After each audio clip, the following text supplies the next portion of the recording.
사도신경 고백함으로써 우리 채플 시작하겠습니다. 전능하사 천지를 만드신 하나님 아버지를 내가 믿사오며 그 외아들 우리 주 예수 그리스도를 믿사오니 이는 성령으로 잉태하사 동정녀 마리아에게 나시고 본디오 빌라도에게 고난을 받으사 십자가에 못 박혀 죽으시고 장사한 지 사흘 만에 죽은 자 가운데서 다시 살아나시며 하늘에 오르사 전능하신 하나님 우편에 앉아 계시다가 저리로서 산자와 죽은 자를 심판하러 오시리라. 성령을 믿사오며 거룩한 공예와 성도가 서로 교통하는 것과 죄를 사하여 주시는 것과 몸이 다시 사는 것과 영원히 사는 것을 믿사옵나이다. 아멘. 우리 찬송가 150장 1절만 좀 부르겠습니다. 갈보리 산 위에 십자가 섰으니 주가 고난을 당한 표라. 험한 십자가를 내가 사랑함은 주가 보혈을 흘림이라. 최후 승리를 얻기까지 주의 십자가 사랑하리. 빛난 멸류관 받기까지 험한 십자가 붙들겠네. 아멘. 우리 성경 말씀 누가복음 23장 39절에서 43절, 누가복음 23장 39절에서 43절까지 보도록 하겠습니다. 달린 행악자 중 하나는 비방하여 이르되 네가 그리스도가 아니냐 너와 우리를 구원하라 하되, 하나는 그 사람을 꾸짖어 이르되 내가 동일한 정죄를 받고서도 하나님을 두려워하지 아니하느냐.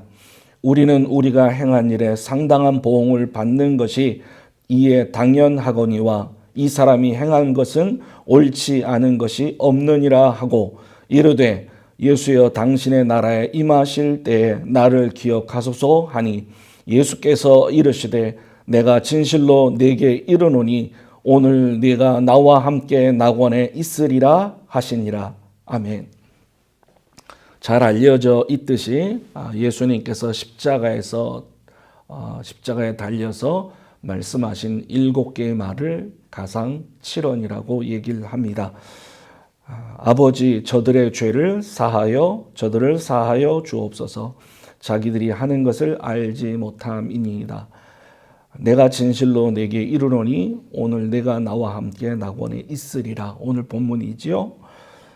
예수님께서 어머니와 사랑하는 제자가 있는 것을 보시고 어머니에게 말씀하시되 여자여 보소서 아들이니이다. 그리고 제자에게 이르시되 보라 내 어머니라 하시는데, 주님께서 하셨던 말씀이죠. 또 나의 하나님 어찌하여 나를 버리셨나이까 하는 말씀 역시 가상 7원입니다. 내가 목마르다. 또 다 이루었다.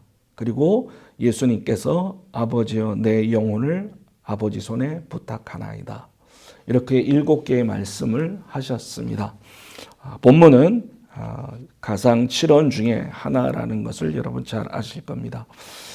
오늘 본문에서 십자가에 달린 예수님과 함께 달린 2명의 강도를 소개합니다. 성경은 이들을 향해서 행악자라고 말합니다. 행악자.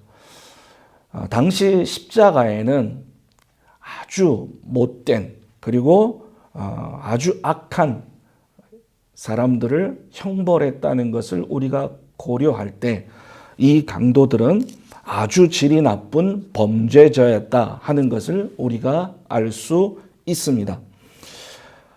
십자가에 달릴 때 이 2사람은 같았습니다.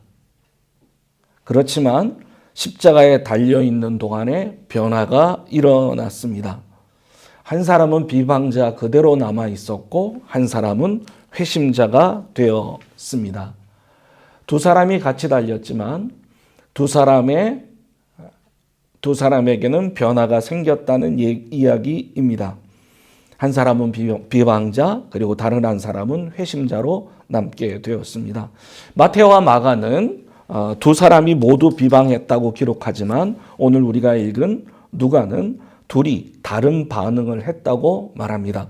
오늘 우리는 누가복음에 초점을 맞춰서 말씀을 나누고자 합니다.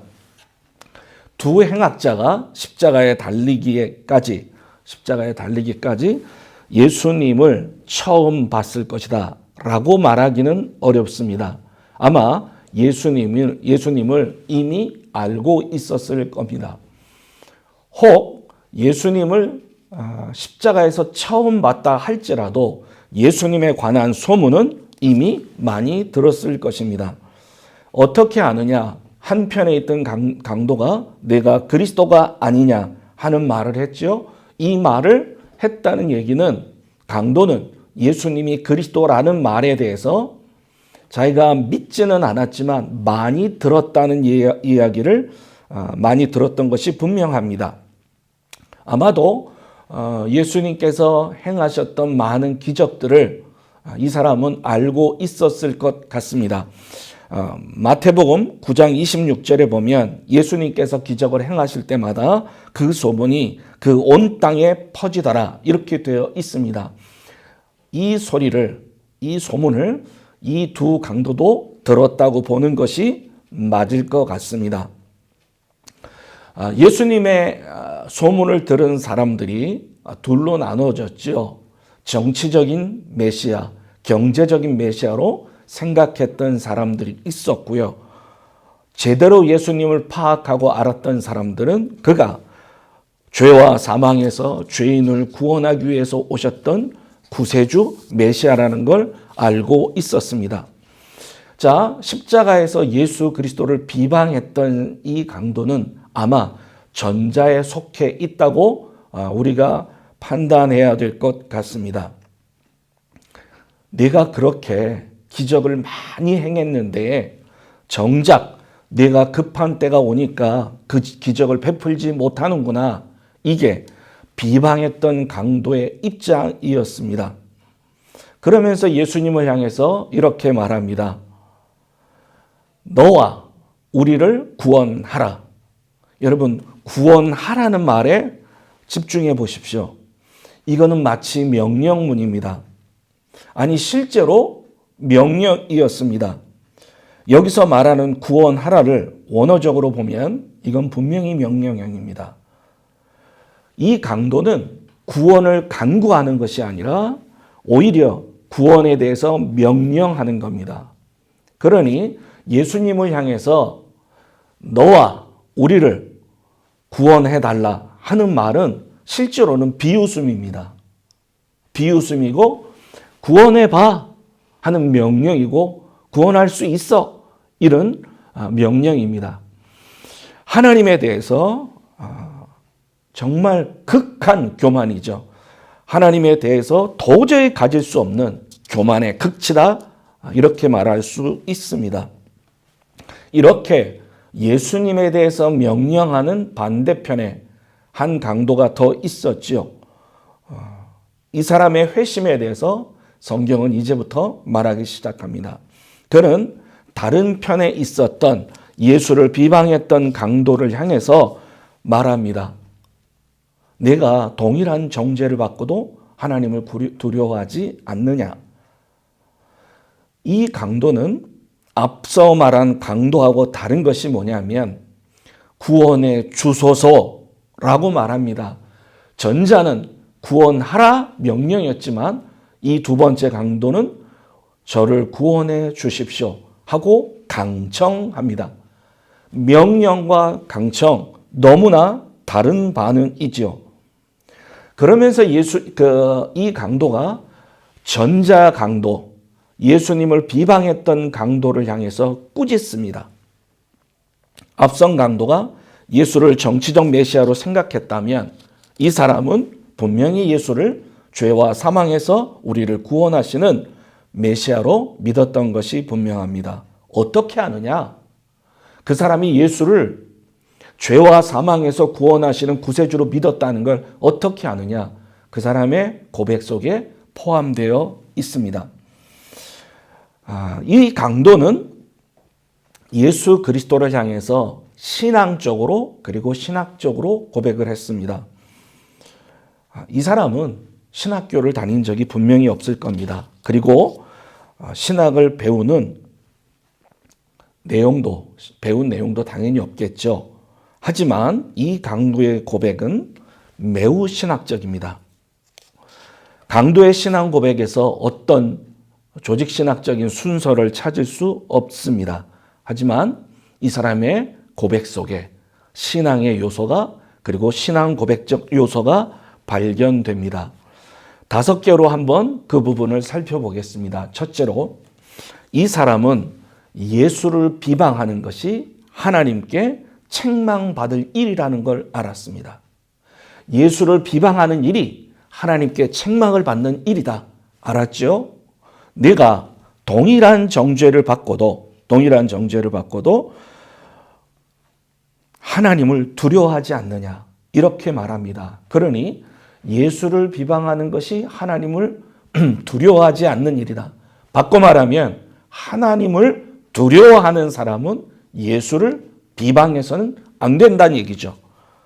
여러분, 이 사람은 삼위일체 교리를 몰랐을 가능성이 훨씬 많습니다. 삼위일체 교리는 알지 못했지만 적어도 예수 그리스도와 하나님과의 관계는 분명히 알고 있었습니다. 그렇기 때문에 하나님에 대한 내용과 예수 그리스도에 대한 내용을 연결했던 것이죠. 두 번째로, 이 사람은 정죄의 권한이 하나님께 있다는 것을 고백하고 있습니다. 같은 절에서 뭐라고 얘기합니까? 내가 동일한 정죄를 받고서도 하나님을 두려워하지 않느냐. 정죄의 권한이 하나님께 있다는 걸 알고 있었습니다. 여러분, 정죄의 권한이 하나님께 있다면 사죄의 권한도 하나님께 있는 것이 분명하지요. 그런데 이 사람은 지금 예수님 앞에서 정죄와 사죄의 얘기를 하고 있습니다. 예수님에게 얘기합니다. 당신의 나라가 임할 때 나를 구원해 주십시오. 사죄를 요청하고 있습니다. 한편 강도에게는 내가 하나님께 정죄받고도 그렇게 행하느냐 하면서 정죄와 사죄에 대한 얘기를 하고 있습니다. 예수님께서 이 땅에 계실 때 사죄를 선포하셨죠. 내 죄가 사해졌느니라. 그때 유대인들과 바리새인들이 예수님을 향해서 덤볐습니다. 왜 덤볐습니까? 하나님만이 사죄를 선포할 수 있는데 예수님께서 선포하시니까 예수님을 향해서 비방하면서 대든 거죠. 그러나 여러분, 예수 그리스도는 하나님이셨습니다. 따라서 하나님이 죄를 사하는 권세가 있듯이 하나님이신 성자, 하나님이신 예수 그리스도는 사죄를 선언하시고 사죄의 권한을 갖고 계셨습니다. 이 강도는 거기에 대한 지식이 있었습니다. 세 번째로, 이 강도는 자신이 죄인이라는 것과 그리스도가 의인이라는 것을 알고 있었습니다. 오늘날로 말하면 인간론과 기독론에 대한 기본적인 지식이 있다는 얘기죠. 우리는 이런 형벌을 받는 것이 마땅하다. 그러나 이분은 이런 형벌을 받을 일이 전혀 없다. 그가 행한 일 가운데 악한 일은 전혀 없다. 그는 선행만을 했다. 여러분, 이 강도는 자신이 죄인이라는 것과 그리스도가 의인이라는 것을 분명히 알고 있었습니다. 우리는 우리가 행한 일에 상당한 보응을 받는 것이니 이에 당연하거니와, 우리가 죄인인 거 당연하고 우리가 형벌받는 거 당연하다. 그러나 이분이 행한 것에는 옳지 않은 것이 없다. 그리스도가 참된 의인이심을 고백했습니다. 넷째로, 이 강도는 예수께서 하늘로부터 왔다가 하나님 나라로 돌아간다는 것을 알고 있었습니다. 이르되 예수여 당신의 나라에 임하실 때 나를 기억하소서 하니, 42절에서 이렇게 고백합니다. 이 강도는 하나님 나라의 현재성, 미래성에 대해서 지식이 있었는지 없었는지 그거는 우리가 알 수 없습니다. 하지만 예수님과 하나님의 나라를 연결한다는 얘기는 예수 그리스도의 정체성을 분명히 알고 있다는 얘기입니다. 이분은 하나님으로부터 오신 분이다. 하나님 나라에서 오신 분이다. 그러니 예수 그리스도에 대해서 제대로 알고 있는 것이 분명합니다. 다섯째로 가장 중요한 게 있습니다. 이 강도는 예수님이 신앙 고백의 대상인 걸 알았습니다. 당신의 나라에 임할 때, 당신의 나라가 임할 때 나를 기억하옵소서 신앙 고백을 합니다. 예수님이 신앙 고백의 대상이었다는 얘기는 예수 그리스도가 하나님이신 걸 안 거죠.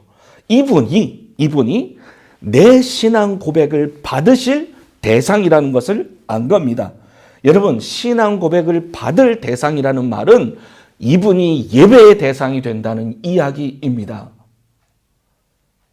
그러니 이 강도의 신앙 고백은 우리가 그냥 지나치기에는 너무나 소중한 고백입니다. 다시 한번 반복해 보겠습니다. 우리의 머릿속에, 마음속에 새겨둡시다. 첫째, 이 사람은 구원받은 강도는 예수 그리스도를 비방하는 일이 하나님께 책망받을 일이다. 바꿔 말하면 하나님을 두려워하는 사람인 예수 그리스도를 비방해서는 안 된다. 예수 그리스도와 하나님과의 관계를 알고 있는 사람이었다. 그것이 고백되어졌다는 얘기죠. 둘째로 이 강도는 정죄의 고난이 하나님께 있고 사죄의 고난도 하나님께 있으며, 그리고 예수님을 향해서 자신이 당신의 나라에 임할 때 나를 기억하옵소서 사죄를 예수님께 요청했잖아요. 사죄를 예수님께 요청했잖아요. 나를 구원해 주십시오. 바꿔 말하면 뭡니까? 내 죄를 사해 주십시오. 이 표현이잖아요. 그러니 예수 그리스도가 하늘로부터 오신 하나님의 아들이신 것을 이 사람이 믿은 것이 분명합니다. 그 전에는 소문으로 들었습니다. 소문으로 들었지만 십자가에 달려서 예수 그리스도의 말씀과 그의 태도를 보면서 하나님의 아들인 걸 믿은 것이 분명합니다. 셋째로 이 사람은 자신이 죄인인 것과 그리스도가 의인이신 것을 알았습니다. 넷째로 예수 그리스도와 하나님 나라의 관계를 알고 있었습니다. 다섯째로 이 사람은 예수 그리스도가 신앙 고백의 대상, 바꿔 말하면 예배의 대상이라는 걸 알았습니다. 여러분, 이 신앙 고백을 들으시고 예수께서 하셨던 말씀이 43절 써 있습니다. 예수께서 이르시되 내가 진실로 내게 이르노니 오늘 내가 나와 함께 낙원에 있으리라 하시니라. 주님을 향해서, 그리스도를 향해서, 예수를 향해서 진실한 신앙 고백을 했을 때, 주는 그리스도시요 살아계신 하나님의 아들입니다. 신앙 고백을 했을 때 하나님께서는 그에게 구원을 선물로 주십니다. 한편에 있던 십자가에 달려서 예수님과 함께 십자가에 달렸던 한편 강도의 신앙 고백, 우리의 마음에 새겨두기를 간절히 빕니다. 기도하겠습니다. 존귀하신 아버지 하나님, 구원받은 한편 강도처럼 우리의 신앙 고백이 분명할 수 있도록 도와주시옵소서. 우리의 마음속에 하나님과 주 예수 그리스도와 성령님에 대한 신앙 고백이 성경적으로, 교리적으로 분명할 수 있도록 도와주시옵소서. 그래서 우리의 신앙 고백의 대상이신, 예배의 대상이신 주님을 영화롭게 하는 저희 모두가 되게 하옵소서. 존귀하신 주 예수 그리스도의 이름으로 기도드립니다. 아멘. 축도하겠습니다. 십자가에서 자신을 주신 주 예수 그리스도의 은혜와 십자가에서 아들을 내어주신 하나님의 사랑과 이 사랑과 은혜를 믿게 하시고 고백하게 하시는 성령의 역사하심이 이 영상을 보며 함께 예배하는 모든 무리에게 항상 함께 있을지어다. 아멘.